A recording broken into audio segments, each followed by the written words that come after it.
आज काय होईल, उद्या काय होईल, अरे जे व्हायचं आहे ते होईल. सारखं काय होईल, कसं होईल या विचार करता करता आहे ना, आपण स्त्रिया आहेत ना, अर्धं आयुष्य यातच घालवतो. रात्री झोपत नाही व्यवस्थित, कंटिन्यू तास, दीड तास त्या ओव्हर थिंकिंगमध्ये आपल्या मोबाईल हातात राहतो आणि रील्स असतात ते स्क्रोल करत राहतो. मी सांगू का एक सोप्पा उपाय काय असतो याच्यावर? काय करायचं, आपण जिथे लेडीज असतात त्यांच्यामध्ये जाऊन बसायचं, त्यांच्याशी गप्पा मारायच्या. जर तुम्ही खूप विचार करत असाल, जर तुम्हाला असं वाटतंय, तर एक फेज अशी येते की तुम्ही डिप्रेशनमध्ये जातात.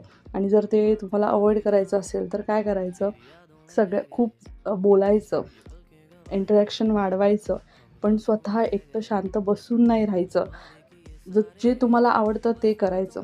तुम्हाला म्युझिक ऐकायचं आहे, म्युझिक ऐका. नाचायचं आहे तर नाचा.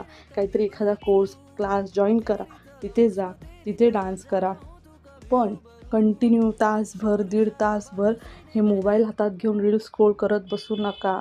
हे याच्यावरचं सोल्युशन नाही आहे. आणि जे व्हायचं आहे, जी गोष्ट घडायची आहे ती घडेल. आणि कधी-कधी कसं होतं, आपण खूप एखाद्या गोष्टीबद्दल विचार करत राहतो, पण ती गोष्ट तशी होतच नाही. मग काय फायदा आपण त्या गोष्टीबद्दल इतका विचार केला तर? त्यामुळे सांगते, हे ओव्हर थिंकिंग बंद करा. त्यापेक्षा काहीतरी एक्स्ट्रा ॲक्टिव्हिटीज तुम्ही करा. तुम्हाला तुम्ही पुस्तकं वाचा किंवा तुम्हाला फिरून यायचं असेल तर फिरायला जा. एखादा लेडीजचा क्लब जॉइन करा.